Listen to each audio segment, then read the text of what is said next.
ఇంట్లో ఉన్న బంగారాన్ని విడిపించి ఆ రోజు ఆన్లైన్ రేటుకే మేము కొంటాం. Sharma gold company. ఆర్థికంగా ఏంటి హ్యాపీయా మీరు? పర్వాలేదు. హ్మ్? పర్వాలేదు. బయట ఎందుకు మరి ఆ టాకు 500 కోట్ల ఆస్తులు ఉంటాయి శివారెడ్డి గారికి? 100 కోట్లు సంపాదించారు, 6,000 7,000 షోలు. అంటే నేను అప్పుడు ఎక్కువగా బ్రహ్మానందం గారు అలీ గారితో తిరిగేవాడిని. ఆ, అందుకని ఇప్పుడు వాళ్ళకు ఉండేసరికి నాకు కూడా ఉన్నాయి అనుకుంటున్నారేమో. అంతేనా? ఫార్చునర్ కార్ చూసి, పెద్ద ఇల్లు చూసి. అన్న ఇల్లు నా డ్రీమ్. నేను కంటిన్యూగా చెప్తా, ఇల్లు ఒక సఫిషియెంట్గా ఉండేటువంటి ఒక మంచి ఇల్లు, పెద్ద ఇల్లే కొనుక్కోవడానికి కారణం ఏంటంటే ఆ రోజుల్లో తక్కువకు దొరికింది ఒకటి.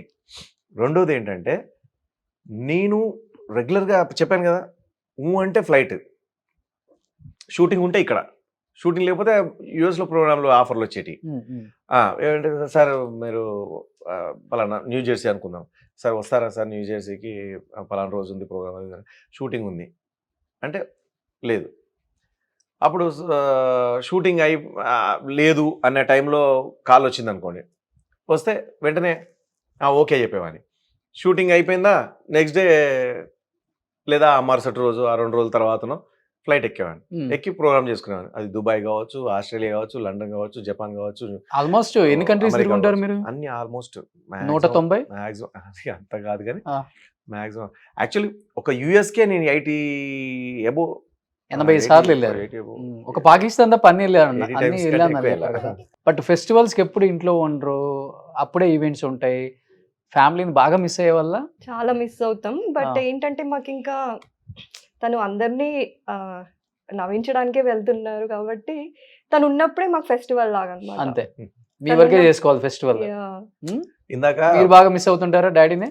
ఎప్పుడు ఫెస్టివల్స్ కి ఉండడు. ఒక్కొక్కసారి ఉంటాడు and those will be the best festivals. Okay, ఏడ్ చేస్తారు అప్పుడు డాడీని గుర్తు చేసుకొని? Just happily enjoy. అంతేనా? Yeah. డాడీని మిస్ అవుతున్నాం అన్న ఏం ఉండదు. లేకపోతే of course we miss, but like ఉన్నప్పుడు వి ఎంజాయ్ అ లాట్. అంతే, మాకు అది ఇంకా ట్యూన్ అయిపోయాం అన్నమాట మేము. తను ఉన్నప్పుడే మాకు బెస్ట్ తప్పదు. ఫెస్టివల్ అన్నమాట. ఈ జర్నీలో తప్పదు. అలాంటిది ఇప్పుడు మనం ఉన్న ఇండస్ట్రీలో అసలు తప్పదు. అంటే మనకు అవకాశాలు ఉన్నప్పుడే ఇక్కడ సద్వినియోగపరుచుకోవాలి. ఇందాక మనం మాట్లాడుతూ ట్రాక్ తెప్పాము. సో ఇల్లు ఎందుకంటే అట్లా ఫ్లైట్ జర్నీలు కొంచెం రిస్క్ జర్నీలు ఎక్కువ ఉన్నాయి కదా. Okay, so if in case నాకేమన్నా అయితే నా భార్య పిల్లలు కానీ, మా అమ్మ కానీ, మా ఇంట్లో వాళ్ళు కానీ రోడ్ మీదకి రావద్దు, వాళ్ళకంటూ ఒక ఇల్లు ఉండాలి ఓకే అన్నట్టుగా. అది కూడా ది బెస్ట్ ఇల్లు ఉండాలి, వాళ్ళ లైఫ్ లాంగ్ హ్యాపీగా ఫీల్ అయ్యేటువంటి ఒక ఇల్లు ఉండాలి అన్నట్టుగా ఈ ఇల్లు ప్రామిస్గా, గాడ్ ప్రామిస్గా, దేవుడు నిన్ను ఇష్టపడే దేవుళ్ళ మీద అందరి మీద ఒట్టేసి. అది కారు, ఫార్చునర్ కార్ తీసుకోవడానికి కారణం ఏంటంటే ఇది ఇప్పుడు కాదు, 15 ఏళ్ళ కింద తీసుకున్న కార్ అది, 13 ఏళ్ళు 15 ఏళ్ళ కింద. సో అది ఎందుకు తీసుకున్నామంటే, అంత పెద్ద బండి ఎందుకు తీసుకోవాల్సి వచ్చిందంటే, నేను అది చెప్పాను కదా, మనం షూటింగ్లకు అవుట్డోర్లు పోవడం కానీ, లేదంటే ప్రోగ్రామ్స్ కోసం విజయవాడకో, కడపకో, నెల్లూరుకో, రోడ్ జర్నీ కదా, రిస్క్ జర్నీ. ఏదన్నా ఆపోజిట్ వెహికల్ వచ్చేసి తగిలితే కొంచెం మనకు శరీరానికి డ్యామేజ్ కాకుండా ఉండడం కోసం పెద్ద వెహికల్. అప్పుడులోనే ఇలాంటి ఇల్లు అలాంటి కారు కొనేసరికి చాలా ఉందిలే అని అనుకున్నారు అందరూ. నిజానికి ఉండాల్సింది కొంచెం ఏమంటారు, ఒక 4-5 పెద్ద పెద్ద అమౌంట్లు మోసం చేశారు. సో వాటి వల్ల మనం కొనుక్కోవాల్సిన ఎకరాలు కొనుక్కోలేకపోవడం, సో మనం ఇన్వెస్ట్ చేయాల్సిన అంత ఇన్వెస్ట్ చేయలేకపోవడం, అట్లా జరిగినాయి.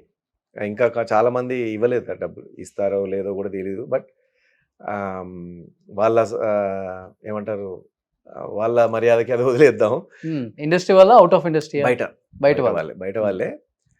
కొన్ని మంచి ప్రాపర్టీస్ అయితే, ఒక దగ్గర ఫ్రెండ్ అయితే అసలు ఇది వద్దు, ఇది బాగాలేదు, అది వద్దు, అది బాగాలేదు అని ఇట్లా క్యాన్సిల్ చేస్తారు. లేదు అంటే ఇప్పుడు నువ్వు అన్నట్టుగా అది 300 కోట్లు 500 కోట్లు ఉండేటివి ఆ ప్రాపర్టీస్. ఓకే, 2-3 ప్రాపర్టీసే నీకు 300-400 కోట్లు ఈజీగా ఉండేది. అట్లాంటి ప్రాపర్టీస్ని క్యాన్సిల్ చేశాడు, తీసుకొని ఇవ్వలేదు. అప్పుడు తక్కువలో వచ్చేవి అవి. అవునా, మీరు ఉన్నప్పుడు తక్కువ కదా చాలా. ఎందుకు క్యాన్సిల్ చేశాడంటే వాడికి ఆ డబ్బు మీద కన్ను ఉంది, వానికి ఆ డబ్బు అవసరం. సో తర్వాత నేను మళ్ళీ బిజీగా ఉండే టైంలో తను తీసుకొని నేను మళ్ళీ ఇస్తానని చెప్పేసి తీసుకొని అట్లా ఒకరు మోసం చేశారు. ఒకరేమో నేను యూఎస్కి వెళ్తూ ఉంటే, నువ్వు బ్యాచిలర్వి కదా, ఇంట్లో అంత డబ్బు ఉండడం కరెక్ట్ కాదు, నేను పెట్టుకొని ఇస్తాను, నువ్వు మళ్ళీ వచ్చిన తర్వాత మళ్ళీ తెచ్చిస్తాను. ఇలాంటి మోసాలు కూడా జరిగినాయి బ్రహ్మాండంగా. అట్లా కూడా తీసుకున్నారు. అట్లా చాలా రకరకాలుగా జరిగింది. ఇప్పుడు కొంచెం ఇంకా బుద్ధి వచ్చింది. బుద్ధి వచ్చే టైంకి డబ్బులు సంపాదించడం తగ్గిపోయింది. సో అట్లా ఓకే. అదే బుద్ధి వచ్చే టైంకి ఎద్దు ఉండదు, ఎద్దు వచ్చే టైంకి బుద్ధి ఉండదు అన్నట్టుగా. సో